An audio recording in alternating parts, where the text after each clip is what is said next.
Bien ce matin. Est-ce qu'il y a quelqu'un ici? Est-ce que vous êtes présent ici?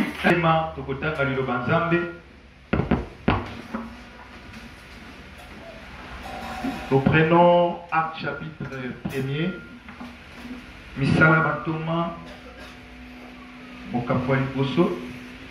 Nous allons lire les versets 8. Verset 8. Acte chapitre 1. Acte chapitre 1, verset 8.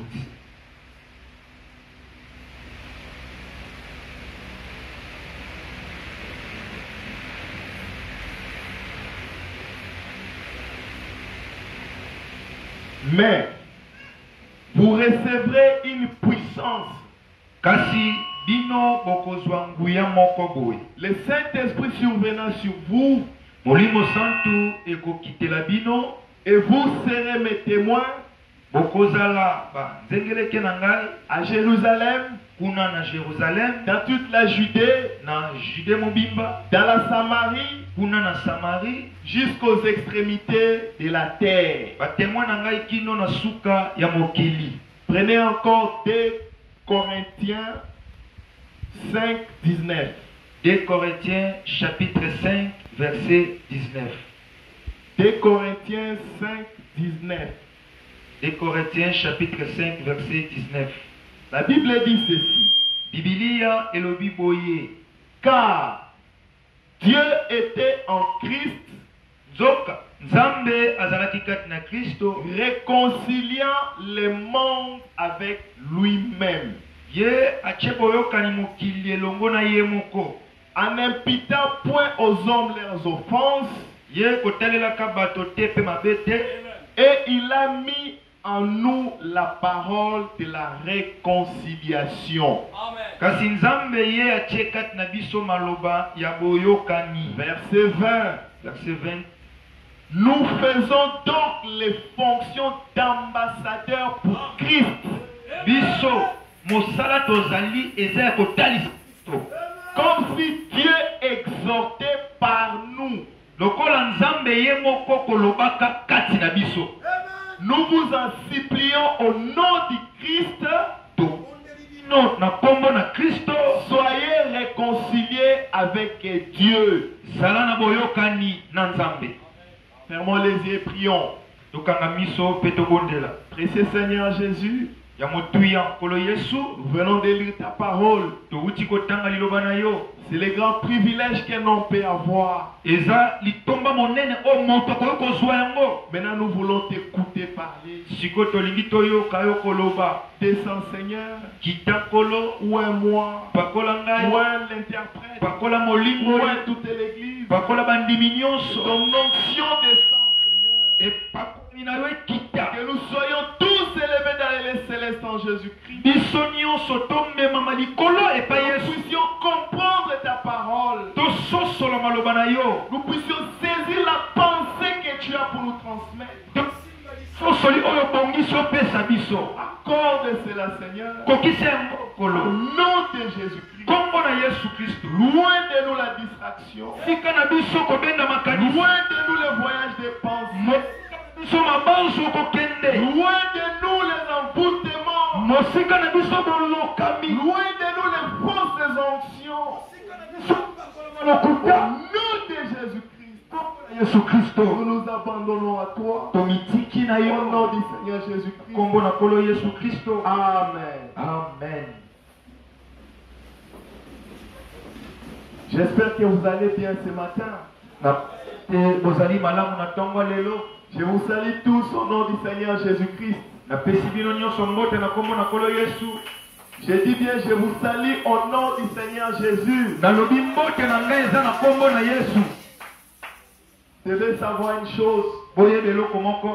Si vous voulez recevoir quelque chose, quand on vous le donne, il faut prendre. Si vous ne prenez pas, vous n'allez pas aussi recevoir. Ce matin, nous allons parler juste d'un petit sujet. Juste un petit sujet que vous connaissez tous. La connexion. La connexion. Ah, ça paraît étrange. C'est quoi connecter? Le dictionnaire dit ceci. La connexion, c'est juste l'action de connecter. Connexion ezali au tcheboyo kaniniloko moko boy. C'est attaché. Eza okangami ne loko. C'est lié. Eza okangami. C'est joindre. Eza okomesika moko. Je vais donner des exemples simples pour permettre à tout le monde de comprendre. Nakopesa bandakise pete. Po bisonyo soto sosola. Par exemple, si vous allez boire de l'eau chez vous à la maison, qu'est-ce qu'il faut faire? Faites les installations. Vous mettez des tuyaux par-ci par-là.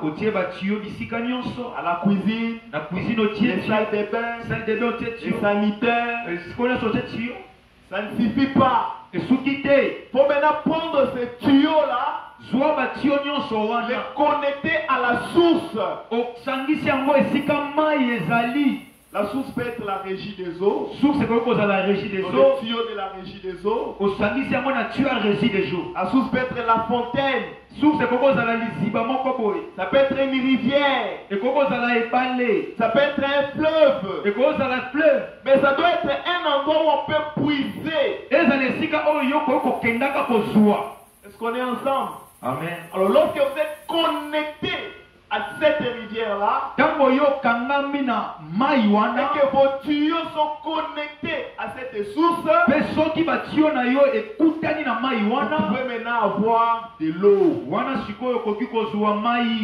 Est-ce que c'est clair? Si vous voulez avoir le courant, qu'est-ce que vous allez faire? Vous achetez des câbles, vous installez, par-ci par-là.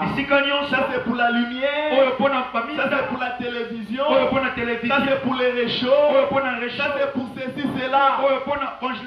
Mais vous n'allez pas vous arrêter là. Vous devez prendre vos fils et les joindre à la source. Et c'est ça la connexion. L'action de joindre vos fils au câble de la SNEL. Ou au câble du groupe. C'est à ce moment-là que vous recevez le courant. Est-ce que c'est clair? Nous parlons sur la connexion. Vous voulez avoir le courant? Prenez votre fil, connectez ça à la cabine.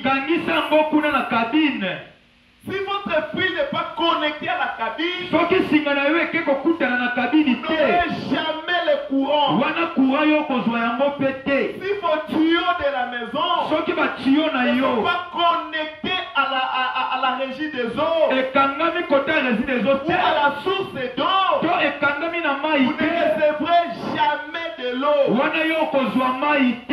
C'est ce que la nature nous enseigne. Vous allez dire, mais nous sommes connectés. On n'a pas du courant. Non, c'est que votre cabine est là.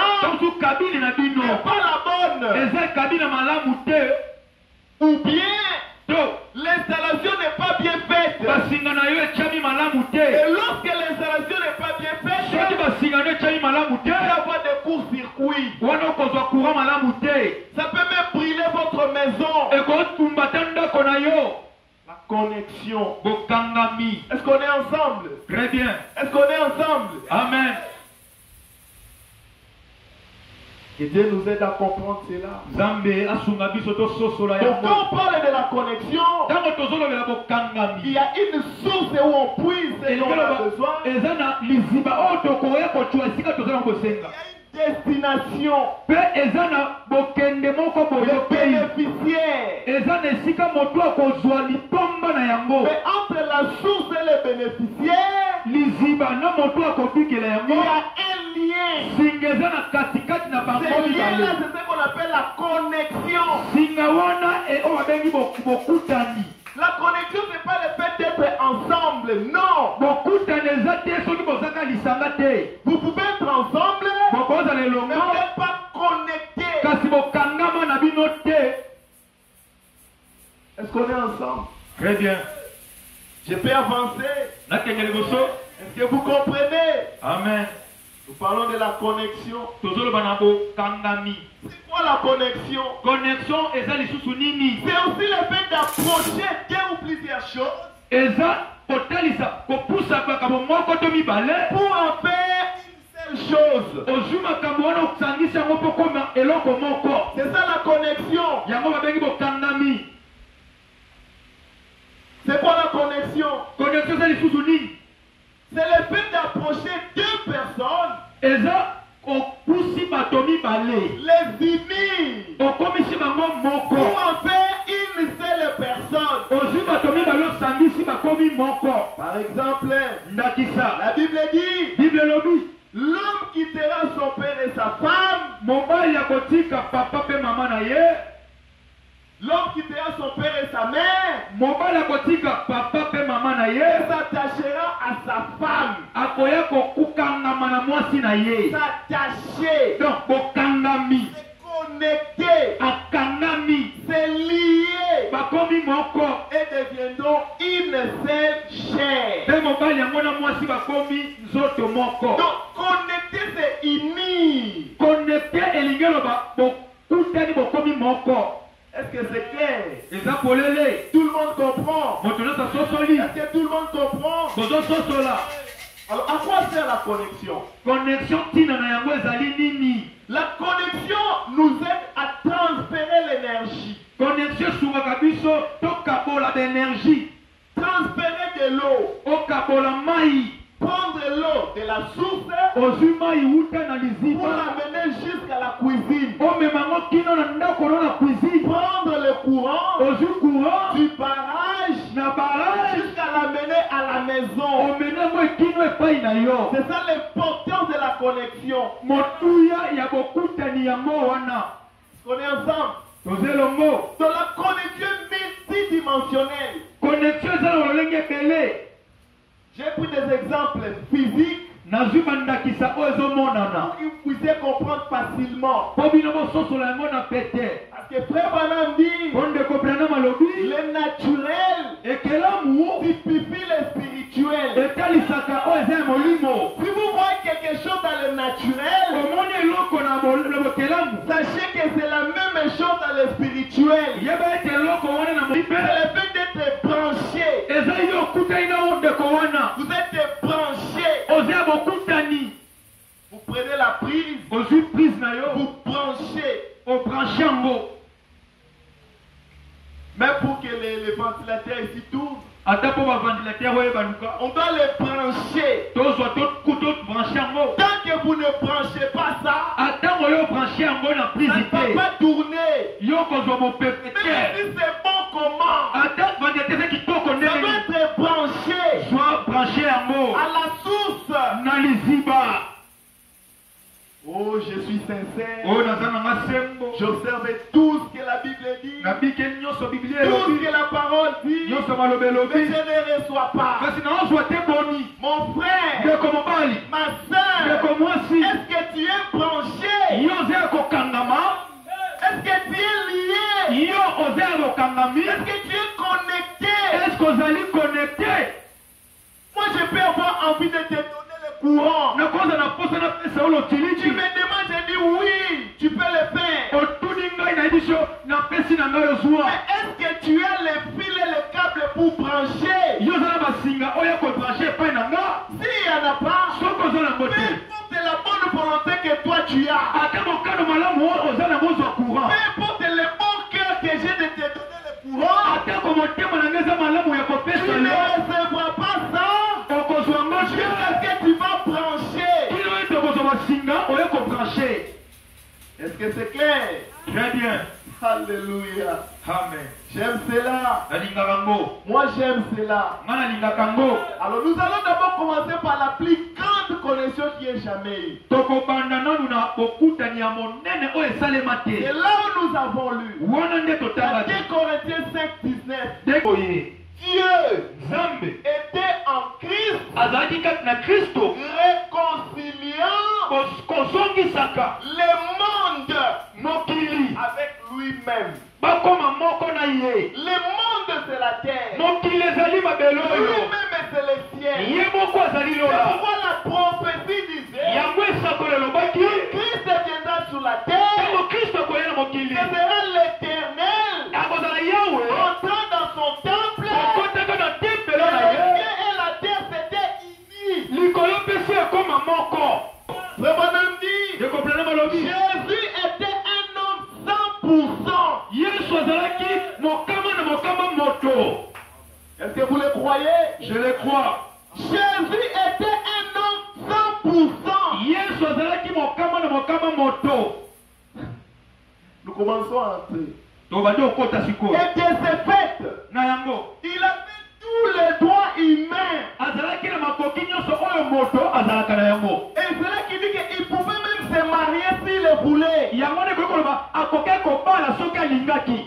Oh, abotama na 23 chromosomes. Oh, akotama na C'est un mensonge. lokuta. Il n'a dérogé à aucune règle. Ye aleka na règle moko te, mobeko moko te. Il a été conçu. Ye abotamaki. C'est vrai, la conception était exceptionnelle. Iyo kobotama na ye ezalaki libanda na Mais il mapesa. a été conçu Kasi atako bongo abotamaki. comme toi et moi. Lokola yo na ngai. Il a fait 9 mois dans le ventre de Marie. Ye asali 9 mois na libumwa Mari. Il est sorti. Mpe abimi. C'est pourquoi la prophétie d'Esaïe était claire. Yango na lisakoli Ezayi ezalaki polele. Il dit ceci. Alobi boye. Un enfant nous est né. Mwana moko abotameli biso. Donc l'enfant était né. Elingi loba mwana abotami. Et il ajoute, Abakisi un fils nous est donné. mwana mobali apesameli biso. Donc l'enfant qui était né, Elingi loba mwana oyo abotamaki. en lui, Kati ya mwana yango. habitait le fils qui était donné. Azalaki na mwana mobali oyo epesamaki. Parce que la Bible dit, Po Biblia elobaki. quand Dieu a tant aimé le monde, Lokola Nzambe alingi mokili mingi. qu'il a donné son fils. Nzambe azwi mwana na ye mobali apesi. Donc le fils n'était pas né. Mwana abotamaki te. Parce que le fils, Po ete c'est mwana le Père éternel. eza tata ya Il libemi. a dit commencement, Aza na ebandeli te. fin. Suka Il pe est te. le premier, Aza et liboso. il est le dernier. Aza moto Il suka. est le tout puissant. Aza moyibu ye nyonso. Alléluia. Très bien. Je le crois. Est-ce qu'on est ensemble? Très bien. Alors nous allons parler de cet enfant-là. Tolobela mwana yango.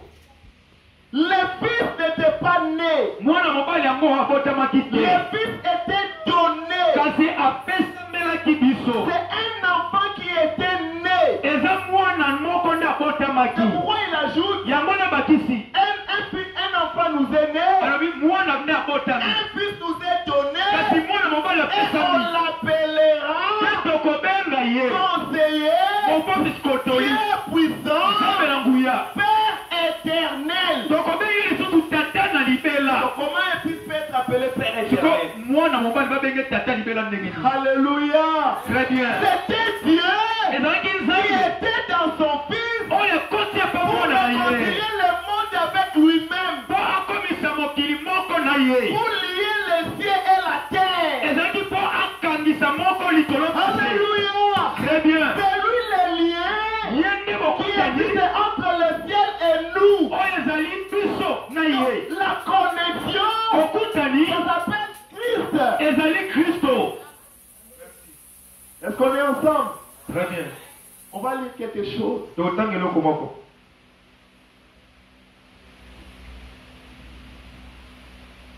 Moi j'aime cela. Ngai nalinga yango. Pas vous. Bino bolingi yango te. J'aime cela.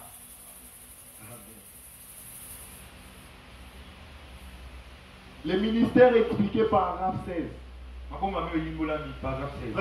Ceci. Nous croyons qu'il était le Fils de Dieu. Il pose la question. Est-ce que vous acceptez cela? Est-ce que Jésus était le Fils de Dieu? Oui, nous le croyons. Il était le Fils de Dieu. Écoutez. Frère Branham dit, je crois qu'en lui habitait toutes les puissances de Dieu. Alléluia. La puissance de la création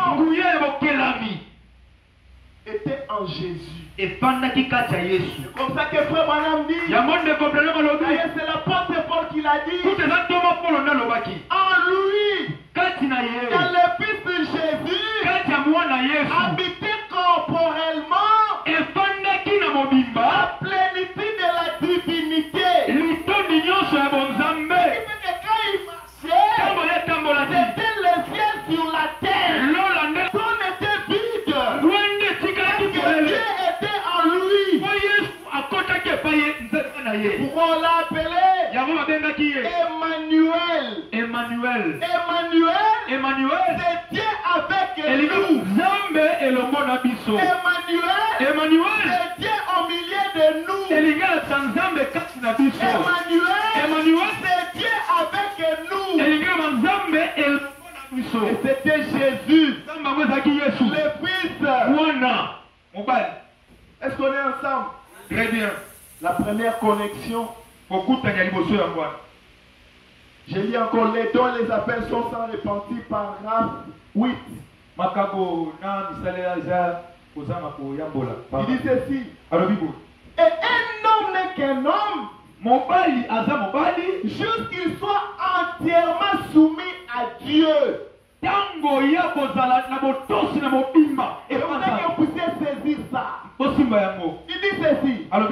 Un homme n'est qu'un homme jusqu'à ce qu'il soit entièrement soumis à Dieu.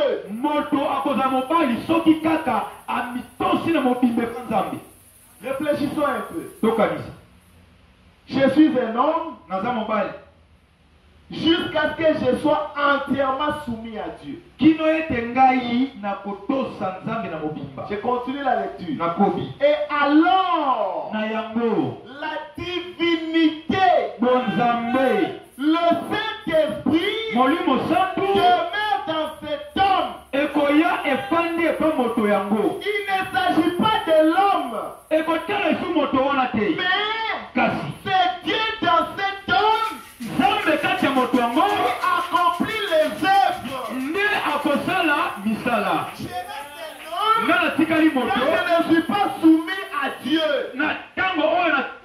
Mais dès lors que je me soumets totalement à Dieu, je deviens la divinité exprimée dans la chair.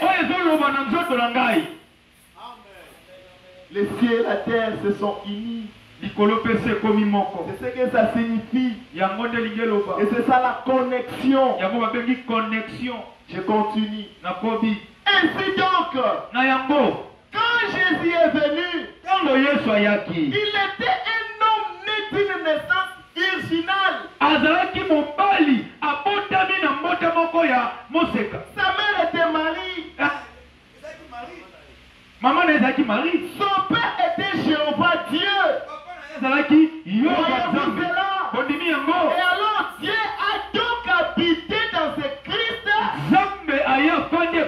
réconcilier le monde avec lui-même. Et pourquoi Jésus a dit, ce n'est pas moi qui fais les œuvres, c'est mon Père qui demeure à moi. Est-ce que vous comprenez quelque chose? Très bien. C'est lui qui le fait. C'était Dieu qui parlait au travers de ses lèvres humaines. Qui pouvait ressusciter les morts. Calmer les eaux. Ainsi de suite. C'était quoi? Un Dieu. La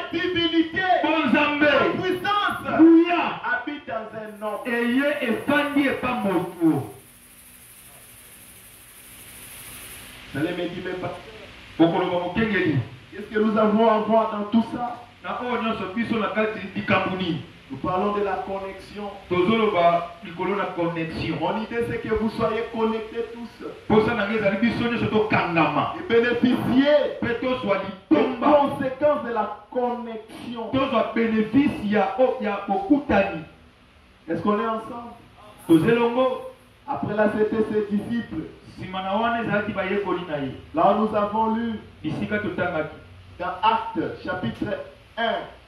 misala mantoma chapitre 1. Alors, cette fois-ci, nous allons commencer par le verset 4.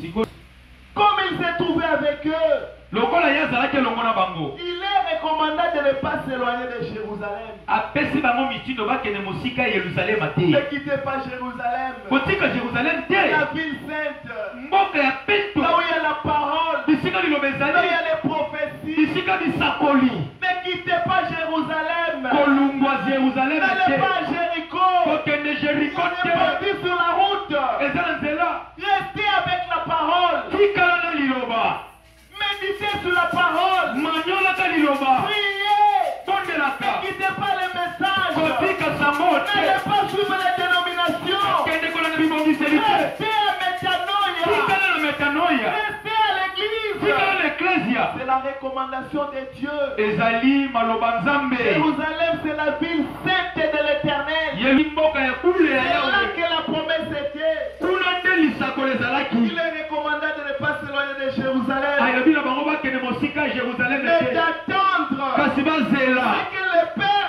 avait promis. bazela eloko oyo tata Ce alakaki que je vous ai annoncé, leur dit-il. oyo nga nalebisaka bino nde ye alobi bongo Quand Jean a baptisé d'eau, ete yohana abataki na mais mai vous, bino il y a peu de temps, na mongonga il y a mokie peu de jours, na mikolo vous mokie serez baptisés du Saint-Esprit. bokobatisama na molimo santu Jésus était avec les disciples. yesu azalaki na Il bayekoli les a enseignés. atei Il bango les a donné la parole. apesi bango liloba Ils n'étaient pas connectés. nzoka bango bazalaki ya C'est kokangama pourquoi na il moke leur a dit, yango alobi na bango attendez. bozela N'allez pas encore. kokende Attendez te la connexion. zela okutana na J'ai ngai déjà installé les tuyaux en vous zela natia batiyo kati na bino par lesquels vont transiter la vie éternelle. mpona nzela nango bopesa bomo ya J'ai seko déjà installé en vous natia kati na bino les câbles de courant électrique. bakade courant Mais vous ne pouvez pas vous en servir. bokosala yango te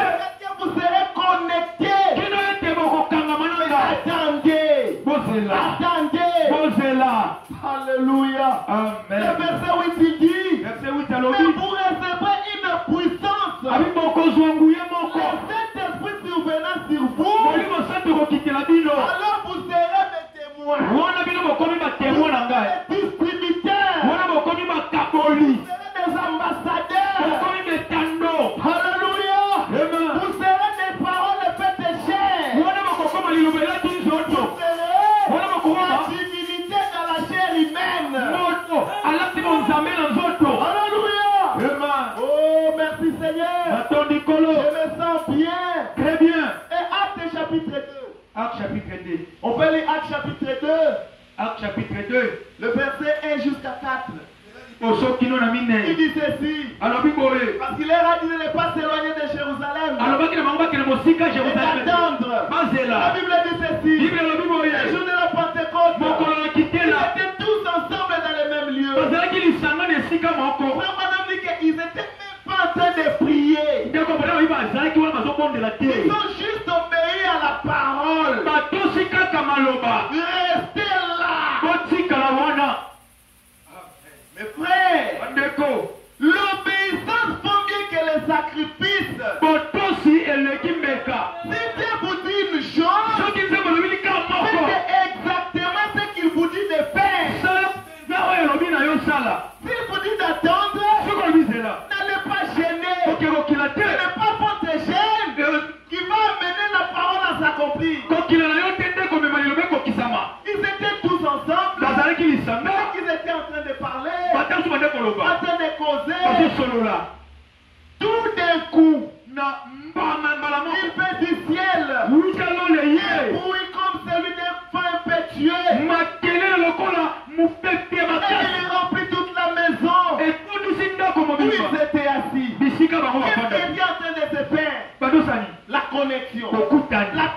connexion. La connexion. Qu'est-ce qu'il y a eu? Alléluia. Amen. Des langues semblables à des langues de feu. Leur apparence séparée. Les unes sur les autres. Les posèrent sur chacun d'eux. Et ils furent tous remplis du Saint-Esprit. Ils virent à parler en langue, à prophétiser. C'est là qu'il leur donnait de s'exprimer. Ils sont sortis. Ils ont commencé à donner des prophéties, à parler. Et quelque chose s'est passé. Qu'est-ce qui s'est passé? Il y a une connexion. L'homme s'est uni à Dieu. Et Dieu a installé le tuyau de la transition de la vie. Et pourquoi Pierre s'est approché? Il a jeté les filets. Il a commencé à parler. Et 3000 hommes ont crié à la parole. Pourquoi? Pierre était connecté. Il pouvait donner de l'eau. Il pouvait donner du courant. Il pouvait transmettre la vie éternelle. Pourquoi toi aussi? Tu dois être connecté. Tu dois être connecté pour transmettre la vie. L'époux et l'épouse sont un. C'est ça la connexion. Autrement dit, la puissance qui est dans l'époux, la même puissance qui est dans l'épouse. Alléluia. Très bien. C'est lui qui a vu l'épouse. Il a vu l'époux. Pourquoi? Parce que nous sommes devenus des ambassadeurs de Christ. Là où Christ devrait être, moi je ne serai pas. Mais vous allez me représenter. Alléluia. Amen. C'est pourquoi lorsque vous êtes connectés à Christ, quand vous marchez, c'est Christ qui marche. Quand vous parlez, c'est Christ qui parle. Quand vous bénissez, c'est qui bénit. La connexion. Est-ce que tu es connecté? Est-ce que toi tu es connecté? Oui, peut-être tu es connecté. Dans la vie courante ici, nous avons aussi besoin de connexion. Parce que la connexion, c'est le fait d'être attaché, d'être lié, d'être branché. Les gens disent qu'il y a du chômage au Congo. C'est la vérité, il y a du chômage. Mais laissez-moi vous dire que chaque jour les gens sont engagés. Pourquoi? Parce qu'ils sont connectés. Parce que la connexion fait en sorte qu'il y ait un réseau. Et la connexion fait transiter les informations. Si vous êtes connecté dans ces réseaux, s'il y a un poste de vacances, l'information va circuler dans ces réseaux-là. C'est comme ça que vous verrez tel a eu du travail. Mais il y a le chômage. Tel a eu du travail. Mais il y a le chômage. Pourquoi? Parce qu'ils sont connectés. Est-ce que je suis clair? Très bien. Vous devez être connecté. Tout à Christ. Oh, ça ne va pas. Pas j'ai prié. Je vais donner un autre aspect de connexion. Parce que pour qu'il y ait connexion, il faut qu'il y ait des liens. Il faut qu'il y ait des liens. Même les micros que j'utilise, c'est sans fil. Mais il y a un émetteur et il y a un récepteur. Donc il y a une connexion. Donc que vous le vouliez ou pas, il doit y avoir une connexion. ezala. Donc s'il n'y a pas d'émetteur ici, Soki émetteur le ezala te. récepteur ne va pas recevoir. Wana récepteur ekoyamba Même si le te. micro est bon, Ata micro eza kitoko. et s'il n'y a pas d'émetteur ici, Soki émetteur ezala même te. si le récepteur est bon, Ata koyamba eza malamu. vous n'aurez pas le son. Soki kobima te.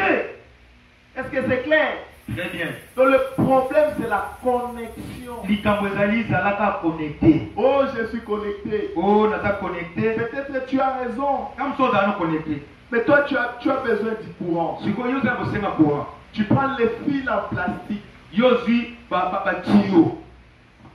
Tu connectes ça au câble électrique. Oke kokangisa yango ofini yango boyekanga na basinga courant. Est-ce que tu auras du courant? Ozwa courant. Oui, tu es connecté.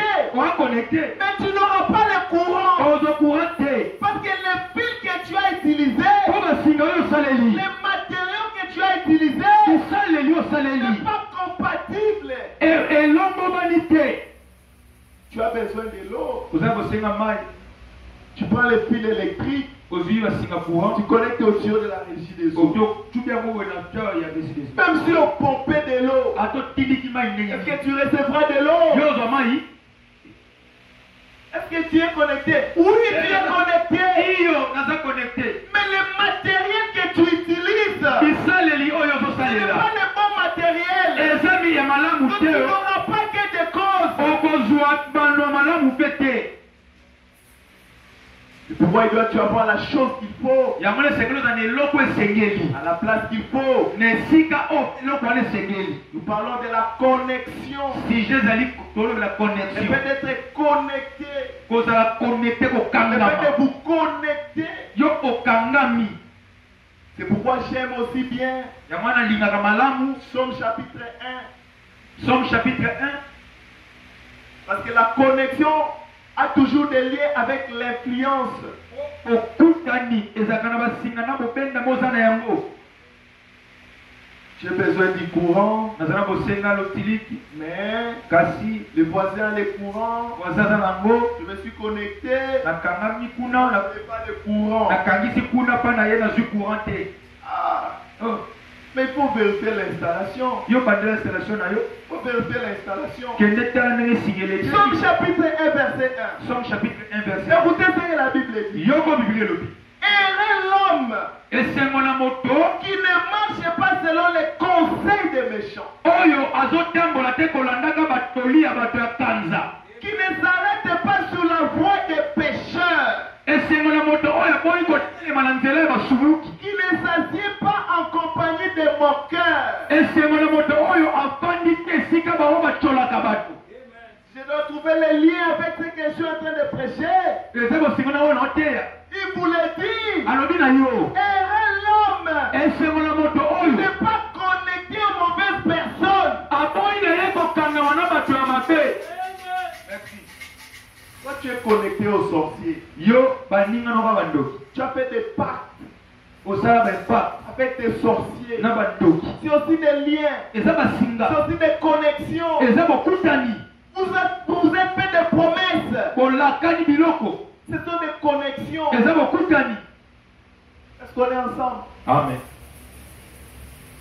Et tu viens ici, tu veux te connecter à Christ. Oye a olingo kangama na Kristo.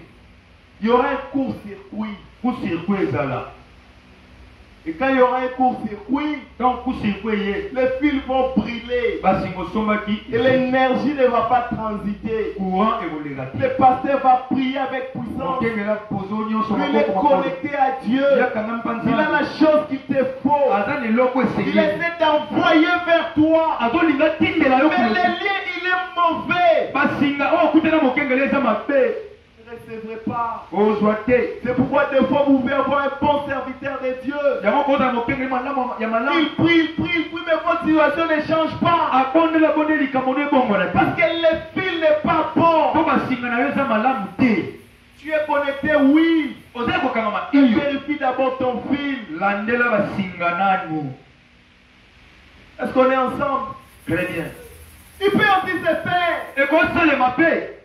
Vous prenez le petit fil. ozwi basinga mikie. Vous le connectez au fil de haute tension. ozwi basinga ya ntango basinga minene. Ça va brûler. ekotuba basinga Vous prenez des petits tuyaux. Vous les connectez au grand tuyau. Mais quand l'eau viendra, ça va créer les dégâts. Que vous comprenez quelque chose. Verset 2. Mais qui trouve son plaisir dans la loi de l'Éternel. Vous êtes connecté à la parole de Dieu. Vous êtes connecté à la Bible. Vous êtes connecté au message.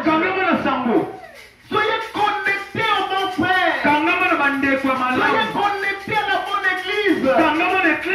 Vous rapprochez de Dieu.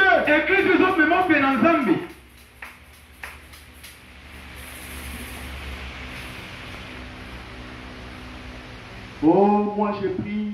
Oh, pas ceci. Je n'ai pas de réponse.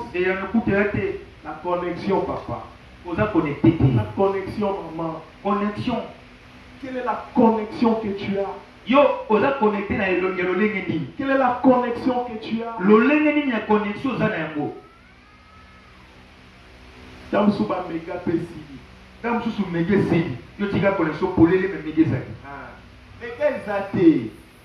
Est-ce qu'on va télécharger photo?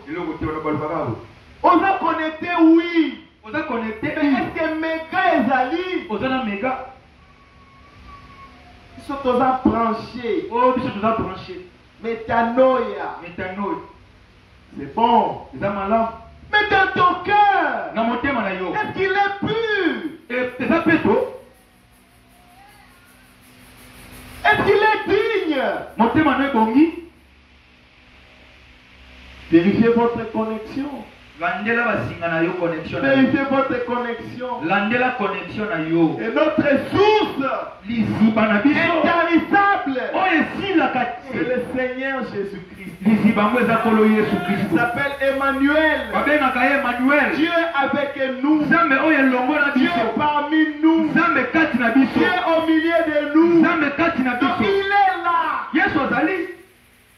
Il attend seulement que tu arranges ta connexion. Pour qu'il te fasse du bien. Pour qu'il te prouve qu'il est Dieu.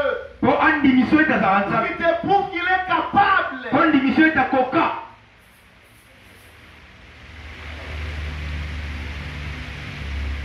Verrez l'homme.